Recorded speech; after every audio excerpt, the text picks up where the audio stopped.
കല്യാണ പല്ലക്ക്. ഗായത്രി ഇറങ്ങി വന്നപ്പോൾ മഹിമയും കുട്ടികളുമാണ് വന്നത്.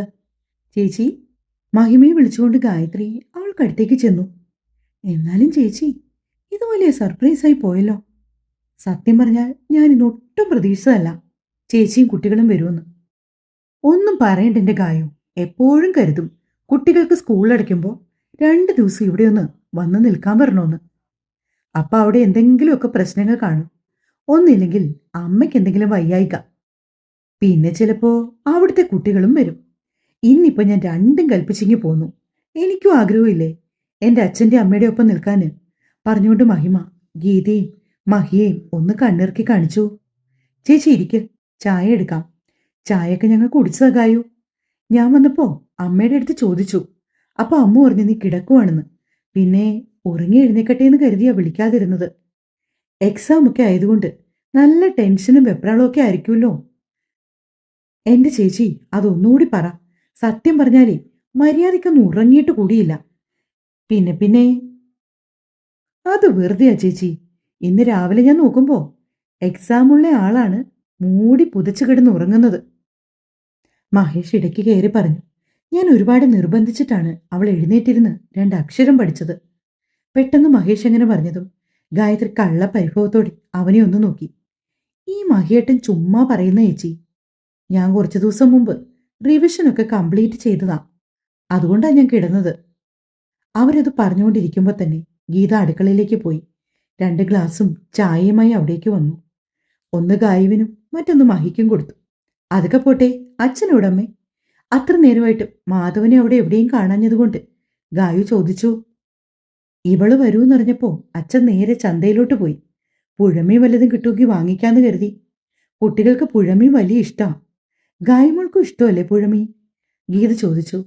അതെ അമ്മേ, കഴിക്കും. എന്നാലും വലിയ ഇഷ്ടമൊന്നുമില്ല. നോക്കട്ടെ, നല്ല മീൻ എന്തെങ്കിലും കൊണ്ടുവരുന്നെങ്കിൽ പൊരിക്കാം, ഗീത പറഞ്ഞു. പിന്നെ എല്ലാവരും വർത്തമാനമൊക്കെ പറഞ്ഞിരുന്നു. മഹിമ കുട്ടികളെയും കൂട്ടി റൂമിലേക്ക് കയറിപ്പോയി വസ്ത്രമൊക്കെ മാറി തിരിച്ചിറങ്ങി വന്നു. മാധവൻ ചന്തയിൽ നിന്ന് വന്നപ്പോൾ 2 കൈനിറച്ച് കരിമീനൊക്കെ ആയിട്ട് വന്നു. പിന്നെ മൊത്തത്തിലൊരു ബഹളമാണ്. അടുക്കളയിൽ മീൻ വെട്ടാനും പൊരിക്കാനും ഒക്കെ ആയിട്ട്.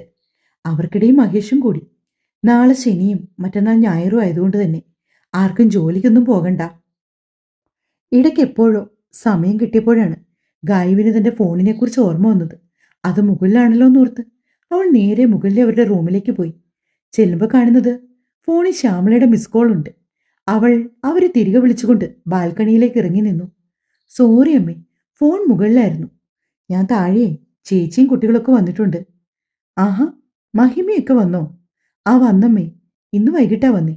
ഇനിയിപ്പോ 2 ദിവസം കുട്ടികൾക്ക് അവധിയല്ലേ. ഷോ, ഞാൻ കരുതി നീ ചിലപ്പോ നാളെ ഇങ്ങോട്ട് വരുമെന്ന്. അതെന്തു പറ്റി പെട്ടെന്ന്? അങ്ങനല്ല, നിന്റെ എക്സാമൊക്കെ തീർന്നതല്ലേ. കുറച്ചു ദിവസം ഞങ്ങളുടെ കൂടെ നിൽക്കാൻ വേണ്ടി. ഞാനും മാഷും തന്നെ.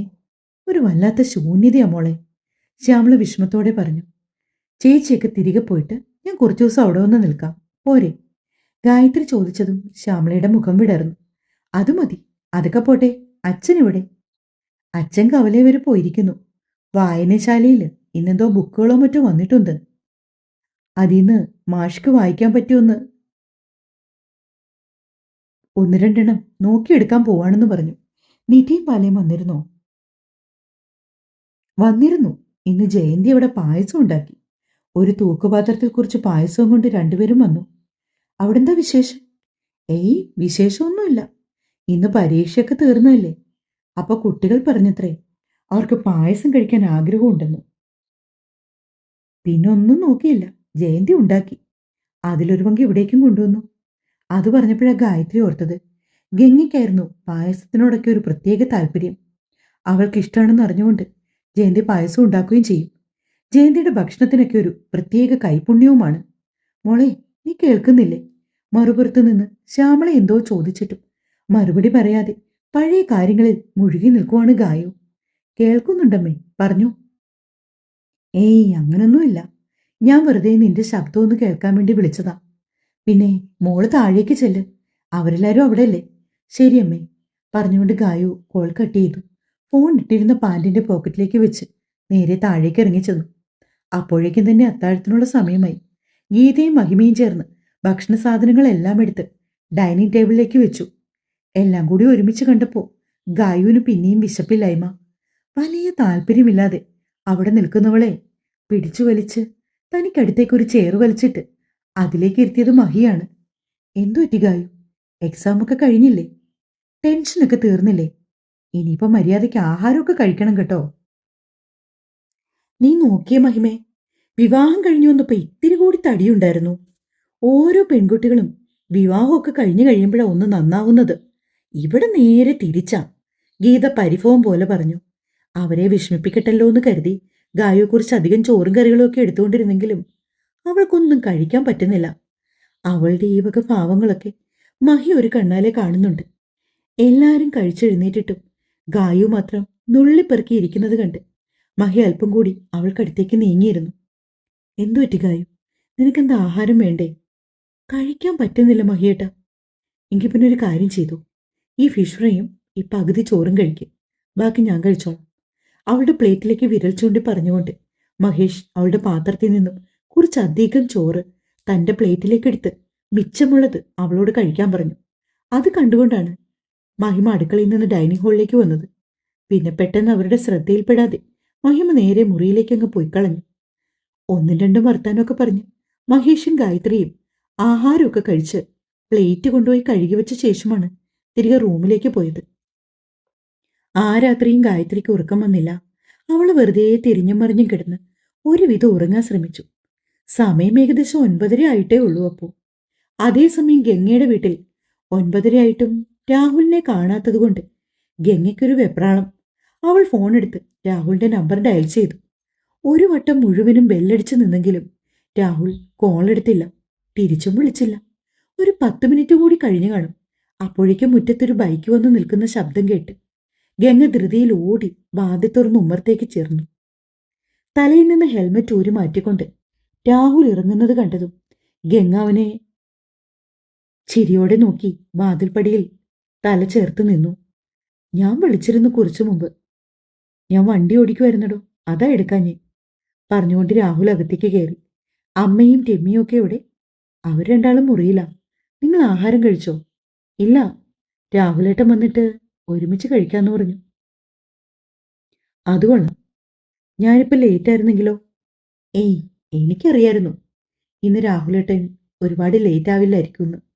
ഗംഗ പതിഞ്ഞ സ്വരത്തിൽ അവന് മാത്രം കേൾക്കാൻ പാകത്തിൽ പറഞ്ഞതും രാഹുൽ അവളെയൊന്ന് അടിമുടി നോക്കി. അവന്റെ കയ്യിലിരുന്ന ബാഗ് വാങ്ങിക്കൊണ്ട് അവൾ മുറിയിലേക്ക് കയറിപ്പോയി. അവൾക്ക് പിന്നാലെ തന്നെ രാഹുലും മുറിയിലേക്ക് വന്നു. കുളിച്ചു മാറാനായി തോർത്തെടുക്കുന്ന സമയം കൊണ്ട് തന്നെ ഗംഗ ബാഗ് അവിടെ വെച്ചിട്ട് അവനെ വന്ന് ഇറുക്കി പുണർന്നു. ഹ, ദേഹത്തപ്പടി വേർപ്പാ, രാഹുൽ വല്ലായ്മയോടെ പറഞ്ഞു. അതൊന്നും സാരമില്ല പറഞ്ഞുകൊണ്ട് അവൾ അവന്റെ നെഞ്ചിലേക്ക് മുഖം ഒന്നുകൂടി അമർത്തി വെച്ചു. അവൻ ഒരു കൈകൊണ്ട് അവളെ ഒന്ന് തലോടി വിട്ടു. അതെ, ഞാൻ പോയി കുളിച്ചിട്ട് വരാം. നീ അപ്പോഴേക്കും ആഹാരം എടുത്ത് വെക്കും, നല്ല വിശപ്പുണ്ട് പറഞ്ഞുകൊണ്ട് രാഹുൽ ഉമ്മറത്തേക്ക് ഇറങ്ങി. അവൾ നേരെ രമ്യയുടെ ഉഷയുടെ മുറിയിലേക്ക് ചെന്നു. അമ്മേ, രാഹുലേട്ടൻ വന്നു. അത് പറയുമ്പോൾ അവളുടെ മുഖത്ത് നിറഞ്ഞ ചിരിയും സന്തോഷവുമാണ്. ആഹാരം എടുത്ത് വെക്കാൻ പറഞ്ഞു. ഉഷ വെറുതെ നടുനിവർക്കാൻ വേണ്ടി കിടന്നതാ. അവർ കട്ടിലിൽ നിന്ന് എണീറ്റു. പിന്നെ പെണ്ണുങ്ങൾ 3 പേരും കൂടി അടുക്കളയിൽ ചെന്നു. അവർ 4 പേർക്കുള്ള ഭക്ഷണമൊക്കെ വിളമ്പി ഡൈനിങ് ടേബിളിലേക്ക് കൊണ്ടുവന്ന് വെച്ചപ്പോഴേക്കും രാഹുൽ കുളിയൊക്കെ കഴിഞ്ഞ് വസ്ത്രം മാറി അവർക്കൊപ്പം വന്നിരുന്നു. പിന്നെ വർത്തമാനമൊക്കെ പറഞ്ഞ് എല്ലാവരും ആഹാരം കഴിച്ചു. രാത്രി കിടക്കാൻ നേരമായപ്പോൾ ഗംഗ പതിയെ രാഹുലിന്റെ നെഞ്ചിലേക്ക് ചുരുണ്ടുകൂടി. അവനവളെ ഇറുക്കി പുണർന്നുകൊണ്ട് നെറ്റിയിൽ ഒന്ന് ചുംബിച്ചു. എത്രയോ നാളുകൾക്ക് ശേഷമാണ് ഇരുവരും തമ്മിൽ അത്രയും അടുത്ത് സ്നേഹത്തിലുള്ള പെരുമാറ്റവും ഒക്കെ. ഗംഗയ്ക്ക് ഇപ്പോൾ വല്ലാത്ത സമാധാനം തോന്നുന്നുണ്ട്. എവിടെയോ ഒരു പ്രതീക്ഷ, എല്ലാം ശരിയാവൂന്ന് ഉള്ളിലിരുന്ന് ആരോ മന്ത്രിക്കും പോലെ ഒരു തോന്നൽ അവളെ വന്നു പൊതിഞ്ഞു. പിറ്റേന്ന് രാഹുലിന് വണ്ടിയോട്ടമില്ല. രാവിലെ അവൻ ഉണർന്നെഴുന്നേറ്റ് ഫോൺ നോക്കിയെങ്കിലും ഈ നോട്ടമില്ലെന്ന് മാർട്ടിന്റെ മെസ്സേജ് കണ്ടു. അപ്പോൾ ഗംഗ എപ്പോഴും നല്ല ഉറക്കത്തിലാണ്. രാഹുൽ വീണ്ടും കിടന്നു. സാധാരണ രാഹുൽ പോകാനിറങ്ങുന്ന തട്ടുമുട്ടും ശബ്ദങ്ങളും ലൈറ്റിന്റെ വെട്ടവുമൊക്കെ കാരണം ഉറക്കം മുറിഞ്ഞാണ് അവൾ ഇന്ന് നേരത്തെ എഴുന്നേറ്റുകൊണ്ടിരുന്നത്. ഇന്ന് അങ്ങനെയൊന്നും ഇല്ലാതിരുന്നത് കൊണ്ട് ഗംഗ കുറച്ചുകൂടി നേരം സുഖമായി കിടന്നുറങ്ങി. രാവിലെ 7 മണിയായപ്പോഴേക്കും കർട്ടന്റെ വിടവിലൂടെ പാഞ്ഞെത്തിയ ഇളം വെയിലാണ് ഗംഗയെ ഉറക്കം ഉണർത്തിയത്. വല്ലാത്തൊരു വെപ്രാളത്തോടെ ഗംഗ ചാടിപ്പിടിഞ്ഞ് കട്ടിലിൽ എഴുന്നേറ്റിരുന്നു. അയ്യോ, ഒരുപാട് നേരായോ? അവൾ സ്വയം ചോദിച്ചുകൊണ്ട് എഴുന്നേൽക്കാൻ തുടങ്ങിയപ്പോഴേക്കും രാഹുൽ അവളുടെ കൈത്തണ്ടയിൽ പിടിച്ചു. എങ്ങോട്ടാ ഇങ്ങനെ പാഞ്ഞു പറിച്ചു പോകുന്നത്? അത് പിന്നെ രാഹുലേട്ടാ, ഞാനും എഴുന്നേക്കാൻ വൈകി എന്ന് കരുതി ആരും ഒന്നും ചെയ്യാൻ പോകുന്നില്ലല്ലോ.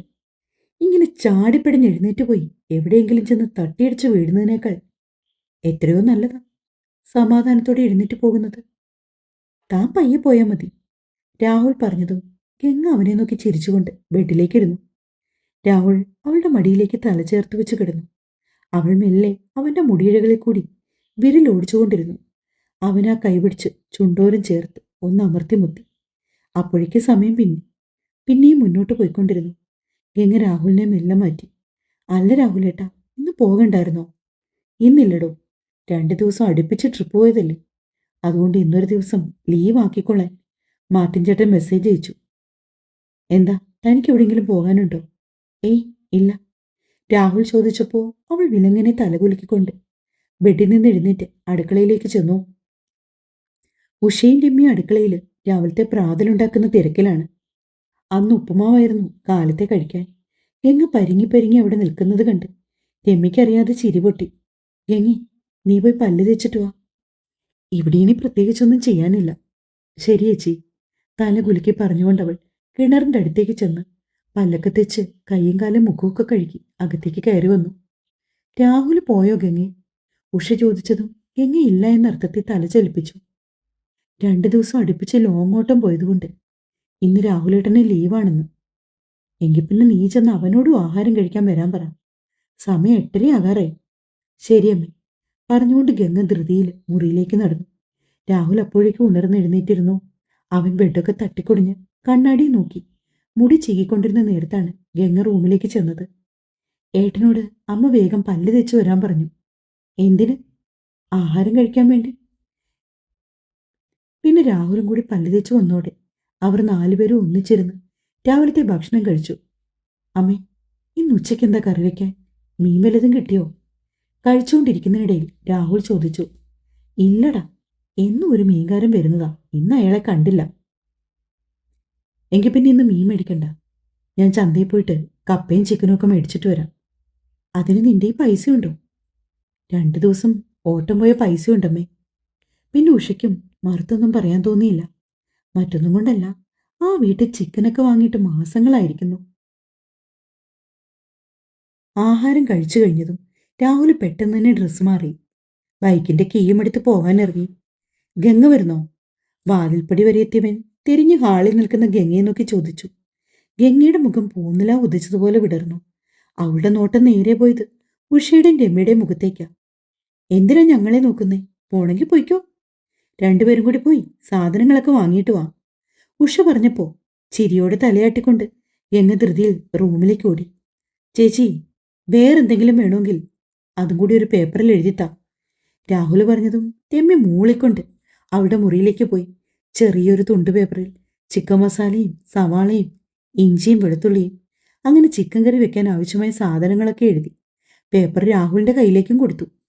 അതൊന്ന് വായിച്ചു നോക്കിക്കൊണ്ടവൻ അത് പോക്കറ്റിലേക്ക് വെച്ചു. ഗംഗ അപ്പോഴേക്കും ഓടിപ്പോയി ഒരു ലെഗിൻസും ടോപ്പും എടുത്തിട്ട് മുടിയൊക്കെ ചീകിക്കെട്ടി വന്നിരുന്നു. പോയിട്ട് വരാമേ, പറഞ്ഞുകൊണ്ട് ഉഷയും രമ്യയെ ഒന്ന് നോക്കിയവൾ അവന്റെ ബൈക്കിന് പിന്നിലേക്ക് കയറി. എത്രയോ നാളുകൾക്ക് ശേഷമാണ് രാഹുലിന്റെ ബൈക്കിന്റെ പിന്നിൽ ഇങ്ങനെ കയറുന്നത്. അവസാനമായി കയറിയത് അവന്റെ ഒപ്പം ആ വീട്ടുമുറ്റത്ത് ആദ്യമായി വന്നിറങ്ങിയെന്നാണ് ഗംഗ നോവോടെ ഓർത്തു. പിന്നിലിരിക്കുന്നവളുടെ മുഖം മങ്ങുന്നത് ഗ്ലാസ്സിലൂടെ കണ്ടതും രാഹുലിന്റെ നെറ്റി ചൊളിഞ്ഞു. എന്തു പറ്റി? ഏയ്, ഒന്നുമില്ല. അവന്റെ തോളിലേക്ക് മുഖം ഒന്നുകൂടി ചേർത്ത് വെച്ചുകൊണ്ട് ഗംഗ പതിഞ്ഞ ശബ്ദത്തിൽ പറഞ്ഞു.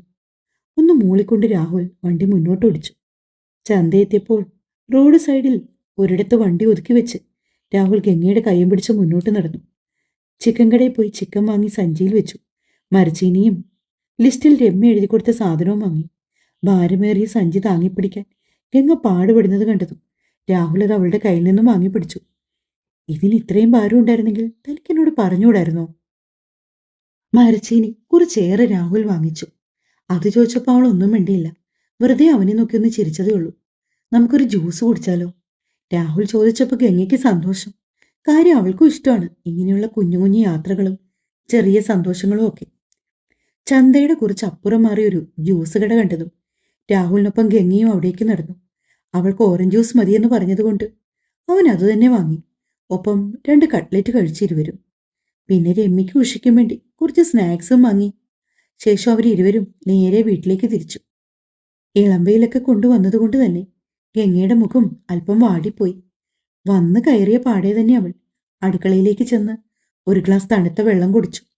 പിന്നാലെ രാഹുല് കവറുകളുമായി വന്നു. ഇതാ, ഇത് അമ്മയ്ക്കും രമ്യയ്ക്കും ഉള്ളതാ. ഞങ്ങൾ രണ്ടാളും കഴിച്ചിട്ടാ വന്നേ, പറഞ്ഞുകൊണ്ട് രാഹുല് സ്നാക്സ് അടങ്ങിയ കവർ അവരുടെ നേർക്ക് നീട്ടി. ഉഷ സന്തോഷത്തോടെ അത് വാങ്ങി. കാര്യം പറഞ്ഞാൽ ആദ്യമായിട്ടാണ് രാഹുലിന്റെ ഭാഗത്തു നിന്ന് ഇങ്ങനെയുള്ള പ്രവൃത്തികളൊക്കെ. അവർക്ക് വല്ലാത്ത സന്തോഷം. ഉഷയും രമ്യയും സ്നാക്സ് കഴിക്കുന്ന സമയത്ത് ഗംഗ അടുക്കളയിലിരുന്ന് സവാള എറിഞ്ഞു. ഇന്നാ ഗംഗ, ഇതോടി കഴിച്ചോ? ഉഷ തന്റെ കയ്യിലിരിക്കുന്ന കട്ട്ലേറ്റിൽ നിന്നും പകുതി മുറിച്ച് ഗംഗയ്ക്ക് നീട്ടി. വേണ്ടമ്മ, ഞാൻ കഴിച്ചതാ, അമ്മ കഴിച്ചു. അത് സാരമില്ല, ഇതോടി കഴിക്ക്. ഉഷ സ്നേഹത്തോടെ നിർബന്ധിച്ചു കൊടുത്തപ്പോൾ ഗംഗയ്ക്കത് വാങ്ങിക്കാതിരിക്കാനായില്ല. അവൾ അതും കഴിച്ചുകൊണ്ട് സവാളയൊക്കെ അരിഞ്ഞു. ചിക്കൻ കറിക്ക് വേണ്ട സാധനങ്ങളെല്ലാം ഗംഗ അരിഞ്ഞു കൊടുത്തപ്പോഴേക്കും രമ്യ പെട്ടെന്ന് തന്നെ കറി വെച്ചു. പിന്നെ വീണ്ടും അവൾ തയ്ക്കാൻ പോയിരുന്നു. പണികളെല്ലാം ഒതുങ്ങിയതുകൊണ്ട് തന്നെ ഗംഗ വെറുതെ അടുക്കളപ്പുറത്തും ഹോളിലും ഒക്കെ ഇരുന്ന് സമയം ചെലവഴിച്ചു. ഉച്ചയായപ്പോൾ അവർ 4 പേരും ഒരുമിച്ചിരുന്ന് ആഹാരം കഴിച്ചു. ആഹാരമൊക്കെ കഴിച്ചു പാത്രമൊക്കെ കഴുകി വെച്ച ഉഷ ഹാളിലേക്ക് വരുന്ന സമയത്താണ് രാഹുൽ എവിടെയോ പോകാനായി വന്നു. നീ എവിടേക്കാ? ഞാൻ എൻ്റെ ഒരു കൂട്ടുകാരനെ കാണാൻ പോവാമേ. ദേ രാഹുലേ, ഉഷ താക്കീതോടെ വിളിച്ചു. അമ്മ, ഇത് അമ്മ വിചാരിക്കും പോലെയല്ല. ഞാൻ പോയിട്ട് വൈകുന്നേരം ഇങ്ങി വരും. ശരി, സൂക്ഷിച്ചു പോയിട്ട് വാ, ഉഷ പറഞ്ഞു. ഗംഗ അപ്പോഴും നിറഞ്ഞ മനസ്സോടെ തന്നെയാണ് നിൽക്കുന്നത്. കാര്യം അവൾക്ക് ഏകദേശം ബോധ്യമായിരുന്നു. അവൻ ഇനി പഴയ രാഹുലിലേക്ക് ഒരു തിരിച്ചുപോക്ക് ഉണ്ടാവില്ലെന്ന്. അവൾക്ക് അവനെ പൂർണ്ണമായും വിശ്വാസമായി തുടങ്ങി. പോയിട്ട് വരാം, രാഹുൽ ബൈക്കിലേക്ക് കയറിയിരുന്നുകൊണ്ട് ഗംഗയെ നോക്കി പറഞ്ഞതും അവൾ ഒന്ന് തലകുലുക്കി. പിന്നെ വീണ്ടും അകത്തേക്ക് കയറി. പ്രത്യേകിച്ചൊന്നും ചെയ്യാനില്ലാത്തതുകൊണ്ട് തന്നെ അല്പനേരം ഒന്ന് മയങ്ങാന്ന് കരുതി ബെഡിലേക്ക് കിടന്നു ഗംഗ. കൈ എത്തിച്ച് ഫോൺ എടുത്തു. ഇൻസ്റ്റാഗ്രാം നോക്കുമ്പോൾ കണ്ട സ്റ്റാറ്റസ് ഗായുവിൻ്റെയും മഹേഷിൻ്റെയും ഒന്നിച്ചുള്ളൊരു ഫോട്ടോ. ഗായുവാണ് ഇട്ടത്. ഗംഗയുടെ കണ്ണുകൾ നിറഞ്ഞു. അവൾക്കിപ്പോൾ വീട്ടുകാരിയൊക്കെ വല്ലാതെ മിസ് ചെയ്യുന്നുണ്ട്. ഗംഗ ഫോൺ ഒരു സൈഡിലേക്ക് മാറ്റിവെച്ചു. നിറഞ്ഞ മിഴികൾ അമർത്തി തുടച്ച് കമഴ്ന്നു കിടന്നു. ആ സമയം അവളുടെ മനസ്സിലൂടെ കടന്നുപോയ ചിന്തകളൊക്കെ പണ്ട് വീട്ടിൽ താനും ഗായു അച്ഛനും അമ്മയും ഒന്നിച്ചുള്ള മധുരമേറിയ ഓർമ്മകളായിരുന്നു. തുടരും. കഥ ഇഷ്ടമെങ്കിൽ കമന്റ് തരണേ.